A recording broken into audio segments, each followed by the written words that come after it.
ఇస్తున్నటువంటి జాగాలు కానివ్వండి, గొర్రెలు కానివ్వండి, మరొకటి కానివ్వండి, దాంట్లో దోపిడీ చేయగాని 2 చేతుల దండం పెట్టి 10,000 శనార్థులు కోరుతా ఉన్నాము.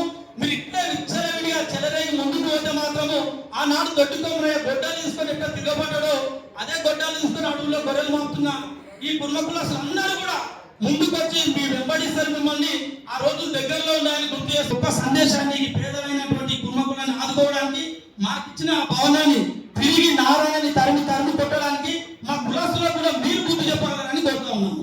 ఆర్గనైజింగ్ మా కమిటీ అందరికి కూడా ముందుగా అభినందనలు తెలియజేస్తున్నాం. మేము ఈ కమిటీ చేసుకున్నందుకు ఎంతో మంది ఇంటలెక్చువల్స్ దూరం, మా కమ్యూనిటీలో దూరం ఉన్నప్పటికీ కూడా మా మిత్రులు మేము నిర్వహించినటువంటి కార్యక్రమానికి వచ్చినటువంటి పృథ్వన్న కావచ్చు, అదేవిధంగా విఠలన్న, వీళ్ళు గౌరవులు పెద్దలు ఎప్పటి నుంచో తెలంగాణ ఉద్యమాన్ని ముందు నడుపుతున్నటువంటి సోదరులు మనందరికీ సుపరిచితులే.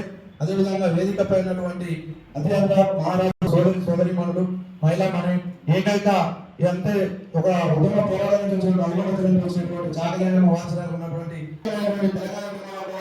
పాత్ర పోషించాం. ఈ రోజు మా మిత్రులు అందరూ కలిసి ఒక కార్యక్రమం తీసుకోవడం చాలా సంతోషకరం. ఎప్పటి నుంచో ఎంతో కాలం నుంచి తెలంగాణలో కుర్మ సంఘం అభివృద్ధి చెందాలంటే ఒక కుర్మ సంఘం అధ్యక్షులు ఉన్నటువంటి వాళ్ళు మార్పు రావాలనేసి ఎంతో కాలంగా పోరాటాలు నిర్వహిస్తున్నాం. అందులో భాగంగా ఇప్పుడు ఉన్నటువంటి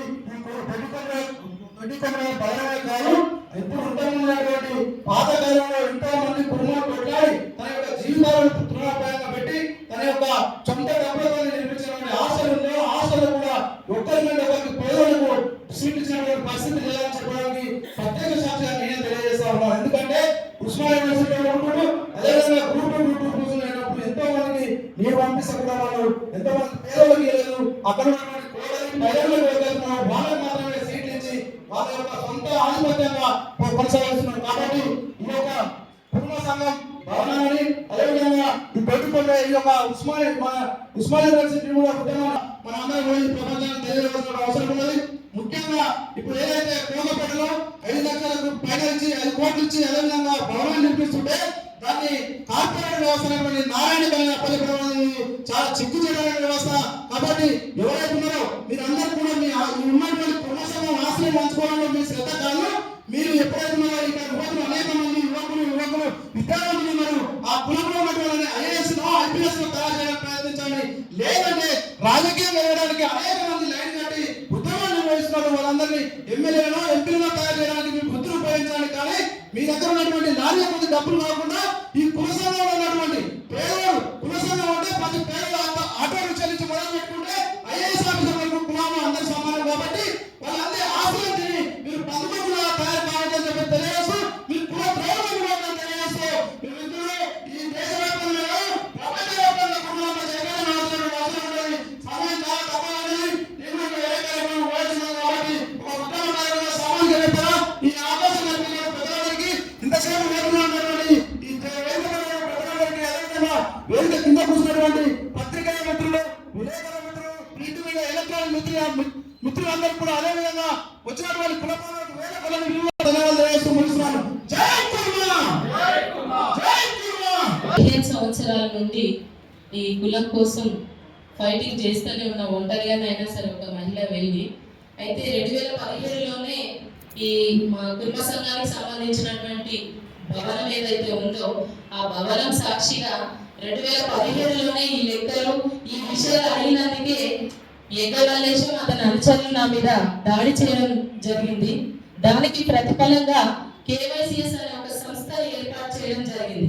అంతకు ముందు ఎక్కడ కూడా సోషల్ మీడియాలో కానీ ఎక్కడ కూడా కుర్మా అనే పదం వాడాలంటే మా వాళ్ళు చాలా భయమో సిగ్గో ఇంకేదో కావచ్చు.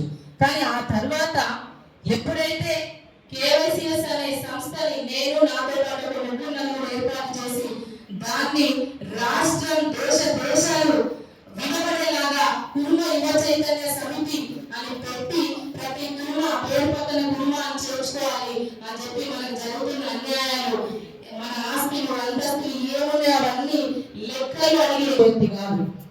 అయితే వీళ్ళు యజ్ఞమల్లేశం తన అనుచరులు ప్రతిసారి కుర్మ సంఘం భవనం కావచ్చు, యాదాద్రి భవనం కావచ్చు, వివిధ దేవస్థానాలలో మాకు కేటాయించినటువంటి భవనాలు అంటే కుర్మలు అక్కడికి వెళ్తే అక్కడ అకామిడేషన్ కోసం ఇచ్చినటువంటి భవనాలను అన్యగ్రంథం చేసి వాళ్ళ అమ్మించుకోవడమా లేదా అమ్మడమా ఇంకోటి చేసి వాటి ద్వారా వచ్చినటువంటి నిధులను కూడా అసలు చెప్పరు. ఒకవేళ అడిగితే వాళ్ళని ఆ సొసైటీకి దూరం చేసి మీకు సభ్యత్వం ఉన్నాయి సంఘంలో అడగడానికి, ఒకవేళ సభ్యత్వం తీసుకోకపోతే నీకు అడిగే రైటే లేదంటాడు. అంటే మీకు కుటుంబంలో కాదా, మాకు అడిగే హక్కు లేదా?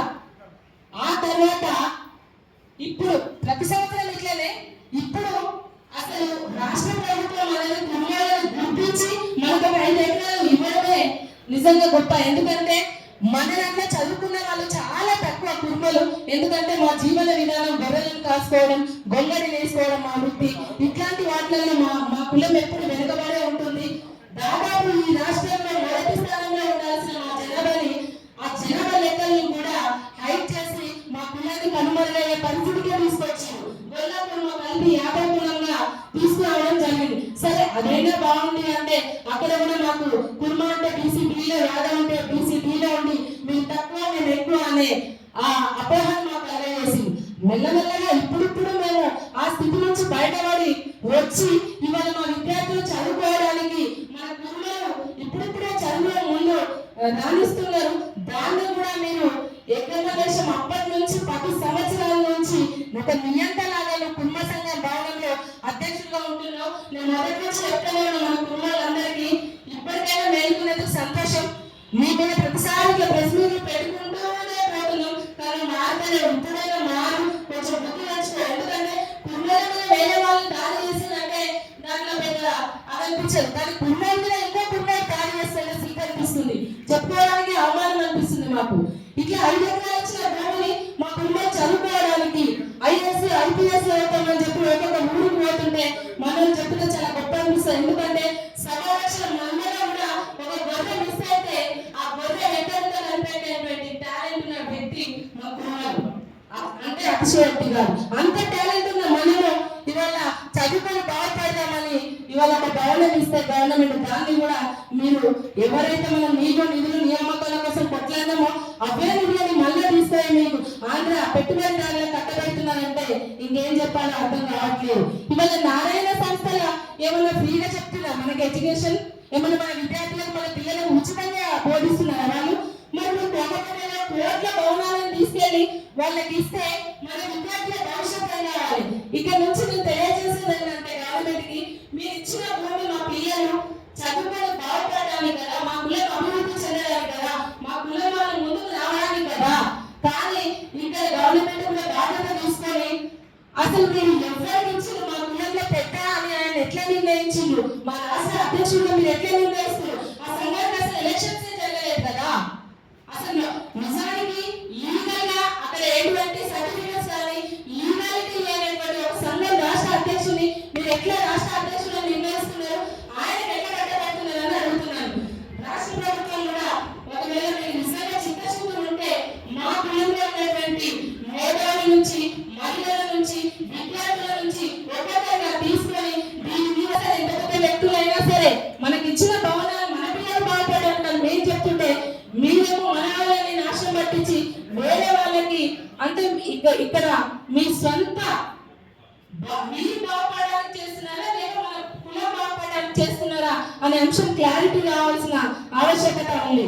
అట్లనే ఎర్రమల్లేశ్వర గారు ప్రతిసారి మిమ్మల్ని హెచ్చరిస్తూనే ఉన్నాం, ఎన్ని చేసిండ్రు మీరు మనసులో వాడు యాదగిరిగుట్ట, కొమరవెల్లి, సిద్ధి ఇట్లా ఎక్కడెక్కడ దేవస్థానాలు ఉన్నాయో అక్కడక్కడ మన భవనాలు అన్నింటినీ ఆల్రెడీ ఇప్పటికే మీరు కట్ట కట్టించిండ్రు. ఇప్పటికైనా లోపేటలో ఉన్న ఒక్క భవనాన్ని వదిలిపెట్టండి, మన విద్యార్థులు చదువుకొని బాగుపడ్డారు, మన కులం ముందుకు పోవడానికి ఒక అవకాశం వచ్చింది.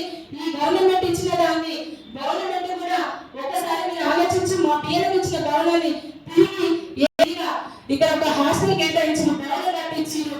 మన దగ్గర ఉన్న వాళ్ళని ఫండ్ రైజ్ చేసి వాళ్ళకి ఫ్రీగా భోజనం పెడితే ఖచ్చితంగా చదువుకొని మంచి వృద్ధిలోకి వచ్చే అవకాశాలు ఉంటాయి. కాబట్టి దీని మీద ఇక్కడికి వచ్చినటువంటి పెద్దలు కావచ్చు, గవర్నమెంట్ కావచ్చు, ఇంకా ఈ కార్యక్రమంలో ఎవరైతే ఇన్వాల్వ్ ఉన్నారో వాళ్ళందరికీ చిత్తశుద్ధి ఉంటే ఒకసారి ఆలోచించండి. మన బిడ్డల భవిష్యత్తు, మన కుల భవిష్యత్తు దీని మీద ఆధారపడి ఉంది.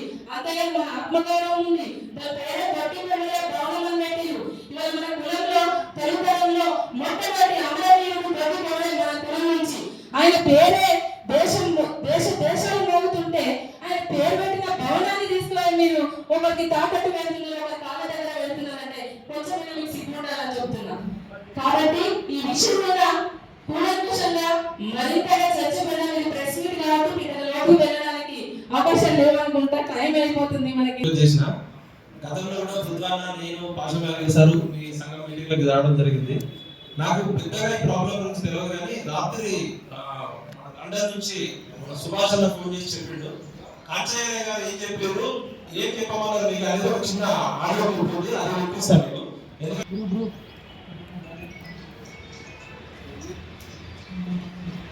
ఏం చెప్పమంటే ఈ బీసీ కులాలకి 32 కులాలకి బీఆర్ఎస్ గవర్నమెంట్ ఇచ్చింది ఎందుకంటే ఈ కల్చరల్ డెవలప్మెంట్ కానీ ఎడ్యుకేషన్ కానీ వెనుకబడిన వర్గాలకి డెవలప్మెంట్ కోసం ఇచ్చిన బిల్డింగ్ కూడా మీకు అన్యాయానికి గురవుతుందని చెప్పమంటున్నారు. నాకు ఇక్కడికి వచ్చినాక తెలిసింది, నేను తప్పు చెప్తే కరెక్ట్ చేయండి. ఇప్పుడు కుర్మల కోసం ఇక్కడ వచ్చిన అందరూ గొల్ల కుర్మలు వెనుకబడ్డారని, మరి ఈ ఆంధ్ర కాపులు అది కూడా ముందు కాపే, మరి నారాయణకి ఈ కుర్మల భవనం తప్ప హైదరాబాద్ బిల్డింగ్ దొరకట్లేదా? అరే నారాయణ కబర్దారు గుర్తుపెట్టుకో, ఫస్ట్ నువ్వే తెలుసుకుంటావు. వాళ్ళకి వేల కోట్లు ఉన్నాయి కదా నారాయణ, ఇమీడియట్ గా నేను చెప్తున్నా, ఒక కాపు బిడ్డగా ఒక తెలంగాణ బిడ్డగా ఈ గొల్ల కుర్మల్లో తప్పు చేస్తే తర్వాత మనం చేద్దాం, కానీ ఫస్ట్ నారాయణ గారు నీకు డైరెక్ట్ వార్నింగ్, ఇమీడియట్ గా భవనం వెకేట్ చేసుకో, లీజ్ క్యాన్సిల్ చేసుకో, లేకపోతే ఇక్కడ ఉన్న ముందు కాపులంతా నీ మీద తిరగబడతావు. ఫస్ట్ బిడ్డ ఏమంటున్నావు ప్రకృతి ఎలా శిక్షించారో అక్కడ శిక్షించింది. ఇక మొత్తం 2 రాష్ట్రాల్లో లక్షల కోట్లు దోచుకున్నారు నారాయణ చైతన్య. సిగ్గు లేకుండా పాపం పేదలకి గొల్లకుర్మలకు ఇచ్చిన బిల్డింగ్ కూడా కబ్జా చేస్తావా? నారాయణ గారు నేను ఇమీడియట్ గా రిక్వెస్ట్ చేస్తున్నా, డిమాండ్ చేస్తున్నా, మీరు నాకు పరిచయం, మీ దగ్గర పనిచేసే ఓఎస్ కూడా నా ఫ్రెండే, ఇమీడియట్ గా నేను రిక్వెస్ట్ చేస్తున్నా, ఇమీడియట్ గా లీజ్ క్యాన్సిల్ చేసుకోవాలి, ఇమీడియట్ గా తక్షణమే కుర్మలకి సాగు చెప్పాలి. అరే సత్యనారాయణ గారు నీకు వేల కోట్ల లక్షల కోట్ల ఆస్తులు ఉన్నాయి కదా, నువ్వు గొల్లకుర్మల బిల్డింగ్ ఎట్లా తీసుకుంటావు mister Narayana? How dare you?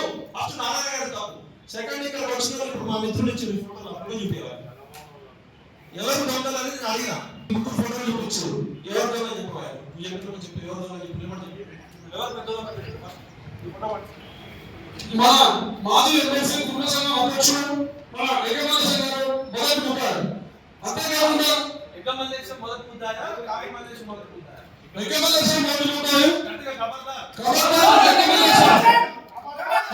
ఏకమల్లేశం గారు మన కుటుంబ సంఘం అస్తుతంగా ఇన్ని రోజులు మన బీదర్ అలయ్య గారు మన కుటుంబ జాతికి ఏదో న్యాయం చేశారని మా కుటుంబ యువచైతన్యం కూడా సపోర్ట్ చేసింది. కానీ ఈ రోజు ఏకమల్లేశం గారు బీదర్లో ఎమ్మెల్యే ఆయన సపోర్ట్ కుటుంబ సంఘంలో, కానీ ఇప్పుడు రెండోగా మన బీదర్ అలయ్య గారు,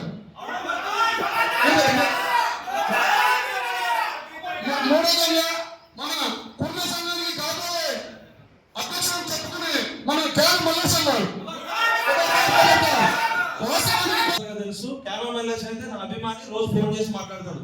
క్యానో మల్లేశం అయితే పొద్దున్న నేను ఇంటికి వస్తా ఖమ్మం నుంచి రాగానే, నువ్వు చాలా మాటలు చెప్తావు ఫోన్ లో మాట్లాడు, కేసీఆర్ గారిని అట్లా తింటా ఇట్లా తింటాను. నీకు నిజంగా మానవత్వం ఉంటే నువ్వే సమస్య పరిష్కరించాలి, లేకపోతే మొదటి యుద్ధం ఏదైనా చేస్తా, ఎందుకంటే నువ్వు నా ఫ్రెండ్. వాళ్ళిద్దరితో నాకు అంత ఎక్కువ పరిచయం లేదు.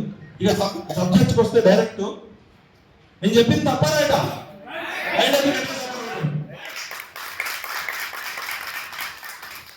ఇష్యూ మీద నాకు టైం లేకుంటే ఖమ్మం పోవాల్సి ఉండే. మీ మీద ఉన్న ప్రేమ అభిమానం మా రుద్రాల విమలంగా పాషమయ్య గారు మేము గతంలో కూడా మీకు సపోర్ట్ చేసాం, మీకు మాట ఇచ్చినాం. అప్పుడు కూడా ఇక్కడే మీటింగ్ జరుగుతుంటే అనుకోకుండా వచ్చినాం. ఇప్పుడు అసలు ఏం జరుగుతుంది అనేది ఒకసారి చూద్దాం. అప్పటి బీఆర్ఎస్ ప్రభుత్వం ఒక నిర్దిష్ట బీసీ వర్గానికి అభివృద్ధి సంక్షేమం కోసం భూమిని కేటాయించింది. ఆ నిర్దిష్ట బీసీ నాయకులే దానిని నిర్దేశించిన ప్రయోజనం కోసం ఉపయోగించుకోవాలి. కానీ దేనికోసం అయితే ఆ బిల్డింగ్ కేటాయించిందో దానికోసం వాడుతున్నారా, నారాయణ గారి కోసం వాడుతున్నారా? అంటే దాని పర్పస్ సాల్వ్ కావట్లేదు కదా. ఈ బీసీల డబ్బులు మన డబ్బులతోటి గవర్నమెంట్ ఇచ్చిందంటే మన డబ్బులు, 10 కోట్ల రూపాయలు మన డబ్బులు, మరి బీసీ మాత్రం చేయలేదు, ఈ ఐఐఎస్ చేయలేదు. పొన్నం ప్రభాకర్ కదా ఇచ్చింది డబ్బులు 10 కోట్లు. పొన్నం ప్రభాకర్ మన డబ్బులు ఇచ్చి కుటుంబాల కోసం ఇస్తే దందా ఏం చేస్తున్నాడు అంటే దందా ఎవరు ఏకమల్లేశం ఆస్తుల కోసం తెలంగాణ ప్రజలు 10 కోట్ల రూపాయలను 5 ఎకరాల భూమి ఇచ్చిరా, నారాయణ గారి కోసం ఇచ్చిరా? ఖబర్దార్ మిస్టర్ నారాయణ, ఖబర్దార్ అయినా ఏకమల్లేశం, ఖబర్దార్ పొన్నం ప్రభాకర్ గారు ఇమీడియట్ గా క్యాన్సిల్ చేయండి. ఎందుకంటే మా ఆస్తి 4 కోట్ల తెలంగాణ ప్రజల ఆస్తిని కుర్మల కోసం ఇస్తే కుర్మల కడుపు కొడుతున్నాడు వాడు, అందరూ కాపుతారు వీళ్ళు కంచె చేయడం వేస్తుంది ఇక్కడ, అవునా కాదా? మన పేద ప్రజల కోసం మన కుర్మల కోసం చేయాల్సిన ఈ ముగ్గురు వీళ్ళు బద్మాషులా బేవకూఫ్లా? బద్మాషులా బేవకూఫ్లా? బద్మాషులు అయితే వీపు పలగొట్టాలి, బేవకూఫులు అయితే సోయి చేయాలి. భూముల మీద భూప్రకాశం, భూమి ఇతరులకు అప్పగించినా లేదా అమ్మినా దానివల్ల 4 లేదా 5 బీసీ నాయకులకు ప్రయోజనం చేరవచ్చు. కానీ దాని కుల సమాజ అభివృద్ధికి వినియోగిస్తే వేలాది కుటుంబాలకు ఉపయోగపడుతుంది, లక్షలాది మంది విద్యార్థులకు ఉపయోగపడుతుంది. కాబట్టి ముఖ్యంగా బీసీ వర్గాల్లో విస్తృత ఆలోచన విధానం అవసరం, లేకపోతే బీసీలకు పాలించే అవకాశం ఎప్పటికీ లభించదు. అంతేకాకుండా ఇది బీసీల నైజం అని అగ్రవర్ణాల వారు వ్యాఖ్యానించే అవకాశం ఉంది. ఇప్పటికే అగ్రవర్ణాల ముందు మన బీసీ లీడర్లు అనుకునే బొచ్చ కూడా 78 సంవత్సరాల తర్వాత పేద గొల్ల కుటుంబాలను చదువుకోవడానికి విద్యార్థులకి సంక్షేమం కోసం ఇచ్చిన బిల్డింగ్ ని దొడ్డి కొమరయ్య గారు ఉంటే ఈ ముగ్గురిని తుపాకీతో కాల్చిపడి చేస్తాడు. అవునా కదా? దొడ్డి కొమరయ్య గారే పోరాట స్ఫూర్తి. ఆత్మగౌరవాన్ని, వీళ్ళకి ఆత్మ లేదు, గౌరవం లేదు. ఈ ముగ్గురు నాయకులకి వాళ్ళకి ఆత్మగౌరవం ఉంటే ఒక కాపు గౌరవం లీజ్ తీస్తారు. అవునా? షేమ్ షేమ్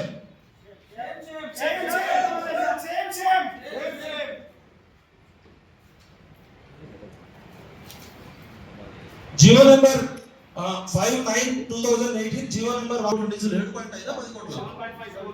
మరి అది ఇమీడియట్ గా బీసీ మంత్రి పొన్న ప్రభాకర్ గారు మీరు వివరణ ఇవ్వాలి, వైట్ పేపర్ ఇవ్వాలి. దీని మీద కుటుంబ సమాజానికి చెందిన అన్ని సంఘాలను కలిపి ఒక సామూహిక ట్రస్ట్ ఏర్పాటు చేయాలని నిర్ణయం చేశారు. తాత్కాలిక నిర్వహణ బాధ్యతను ప్రభుత్వ మార్గదర్శకాల ప్రకారం కేటాయించాలి. ప్రధానంగా చట్టపరమైన స్పష్టత కావాలి. భూమి యాజమాన్యం పూర్తిగా తెలంగాణ ప్రభుత్వం కాబట్టి ప్రభుత్వం కూడా ఇమీడియట్ గా దీన్ని క్యాన్సిల్ చేయాలి. ఈ భూమి కేవలం కుటుంబ హాస్టల్ మరియు కుటుంబ సంక్షేమ అవసరాల కోసం మాత్రమే వినియోగించాలి. లేకపోతే చట్ట ప్రకారం కూడా, కోర్టు ప్రకారం కూడా మనం పోవాలి. ఇప్పుడు ఏమైందంటే మొత్తం బ్రోకర్ నా కొడుకులంతా బీసీలను అమ్ముతున్నారు ఓట్ల కోసం. మనకు పెద్ద దొంగలు అగ్రవర్ణాలు కాదు, ఈ బీసీలలో ఉన్న చెంచాయిలు చేసేటోళ్ళు. కాశీరావు ఎప్పుడో చెప్పింది చెంచాగాలని.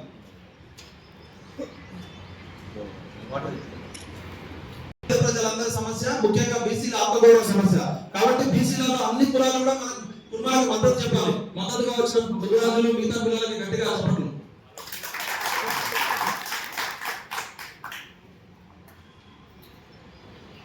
ప్రభుత్వం ఈ సమస్యకు పరిష్కారం చేయాలి. మొత్తం కూడా ఎవరైతే మీరు జనరల్ కమిటీ ఉన్నారో మీ కమిటీకి ప్రభుత్వం హ్యాండ్ ఓవర్ చేయాలి. మన ముగ్గురు భూభాగాలని అర్థమైపోయింది. ఇది ఫైనల్ వార్నింగ్. ఇమీడియట్ గా విత్ ఇన్ 1 వీక్ లో మీరు సెట్ చేస్తారా, లేకపోతే మిమ్మల్ని కులం బహిష్కరించి పడేయండి గమనా కొడుకుని. కేసులో ఇలాంటి సమస్యలు పునరావృతం కాకుండా ప్రభుత్వం అన్ని రకాలుగా చర్యలు తీసుకోవాలి. ప్రభుత్వం భూమి ఇచ్చినాము, మీరు రియల్ ఎస్టేట్ వ్యాపారం చేసుకుంటే కుదరదు. ప్రభుత్వం ఏ ఉద్దేశం కోసం అయితే ఇచ్చిందో ఆ ఉద్దేశం నెరవేరకపోతే ప్రభుత్వం కూడా బాధ్యత తీసుకోవాలి. రేవంత్ రెడ్డి గారు ఈ సమస్య పెద్దగా వీళ్ళందరూ రోడ్డు మీదకి వచ్చి మీ ప్రభుత్వం మంత్రుల దృష్టికోణంలో దగ్గర చేయకపోతే మీరు సమస్య పరిష్కరించండి. ఒక 2 నిమిషాలు విధానపరమైన నిర్ణయాలు చెప్తున్నారు. ఇది సామూహిక ఆస్తి వర్సెస్ వ్యక్తిగత లాభము. ఇది గొల్ల కుటుంబం యొక్క సామూహిక ఆస్తి. తెలంగాణ పేద ప్రజలు పన్నులు కట్టిన డబ్బులతో గొల్ల కుటుంబ ప్రజలకి, విద్యార్థులకు ఇచ్చిన ఆస్తి. ప్రభుత్వం బీసీ సమాజ అభివృద్ధి మరియు సంక్షేమం కోసం కేటాయించిన భూమిని 3 వ్యక్తులు తమ వ్యక్తిగత ప్రయోజనాల కోసం వాడుకోవడం సామాజిక నేరం. ఈ భూమి వ్యక్తిగత ఆస్తి కాదు. దీన్ని రక్షించడం అంటే గొల్ల కుటుంబాల యొక్క సమాజం యొక్క ఆత్మగౌరవాన్ని కాపాడుకోవడం. సమాజంలో బాధ్యత మరియు జవాబుదారీతనం. బీసీ నాయకులే అక్రమాలను ప్రోత్సహిస్తే అది బయట నుండి వచ్చే ప్రమాదాల కంటే తీవ్రమైనది. మన అడవులను మనమే దుర్వినియోగం చేస్తే మనకు న్యాయం చేయడానికి ఎవరు ముందుకు వస్తారు? కాబట్టి మన కోసం మనమే బీసీలలో ఉన్న నిజమైన పోరాటాలంతా పృథ్వీనాథ్ ఆధ్వర్యంలో, విమలాక్ ఆధ్వర్యంలో, భాషమాదిరి గారి ఆధ్వర్యంలో, మా వెదలెత్ ఆధ్వర్యంలో మీ అందరూ మీరే కమిటీ ఏర్పడండి. పృథ్వీనాథ్ కన్నా మించిన గొప్ప పోరాటాలు ఎవరు తెలంగాణలో గట్టిగా మీరే వేసుకోండి. ఎవడొస్తారో చూద్దాం. నాకు కొన్ని హెల్త్ ప్రాబ్లమ్స్ ఉన్నాయి కాబట్టి డైరెక్ట్ ఫైట్ లో కాకపోవచ్చు, ఖమ్మంలో ఉండాల్సి వస్తుంది. మీరు మళ్ళీ మీరు ఎప్పుడు వచ్చినా కూడా వస్తాం. మన వనరులను మనమే దుర్వినియోగం చేస్తే మనకు న్యాయం చేయడానికి ఎవరు వస్తారు? ఇది కేవలం నాయకత్వ లోపం కాదు, సామాజిక బాధ్యత లోపం. తాత్కాలిక లాభం వర్సెస్ దీర్ఘకాలిక అభివృద్ధి. భూమిని అమ్మడం లేదా లీజు ఇవ్వడం ద్వారా కొంతమంది వ్యక్తులకు మాత్రమే లాభం కలుగుతుంది. అదే భూమిని విద్యార్థుల ప్రయోజనాల కోసం, కుల ప్రయోజనాల కోసం వాడితే సమాజంలో ఉన్న అందరికీ లాభం జరుగుతుంది. ఇది లాభ నష్టాల విషయం కాదు. ఇది భవిష్యత్తు గొల్ల కుటుంబాల పేద ప్రజల, పేద విద్యార్థుల భవిష్యత్తు గురించి. సేమ్ గొల్ల కుటుంబాల students life, same students life. ఇది చట్టపరమైన మరియు నైతికపరమైన అంశం. ప్రభుత్వం కేటాయించిన భూమిపై ఎవరు కూడా హక్కులు లేవు. అవసరమైతే ఆ లీజు బదిలీని, ప్రైవేటీకరణ క్యాన్సిల్ చేసి జెన్యూన్ గా ఎవరైతే చేస్తున్నారో వాళ్ళని బదలాయించాలి. పొన్న ప్రభాకర్ గారు, ఇది ఆత్మగౌరవం మరియు సామాజిక సమస్య. మన ఆత్మగౌరవానికి, సామాజిక సమస్యకి ఇది ఇంపార్టెంట్. కాబట్టి దయచేసి భవిష్యత్తు తరాల హక్కులకు సంబంధించింది కాబట్టి తెలంగాణలో ఉన్న అన్ని రకాల ప్రజాస్వామ్యవాదులు, బీసీ వాదులు, ముఖ్యంగా బీసీలను చెప్పుకుంటున్న అందరి నాయకులు కూడా వీళ్ళకి నైతిక మద్దతు చెప్పాలి, స్ట్రీట్ ఫైట్ చేయాలి. అవసరమైతే ప్రమాదకరమైన భావజాలం కొంతమంది చర్యల వల్ల బీసీ సమాజం మొత్తం మీద కూడా మనకి అభిప్రాయం పోయే అవకాశం ఉంటుంది. అంటే బీసీలకు ఏది ఇచ్చినా కూడా వీళ్ళు ఇట్లనే ఉంటారు, వీళ్ళు గోళీల మూటలు అంటారు,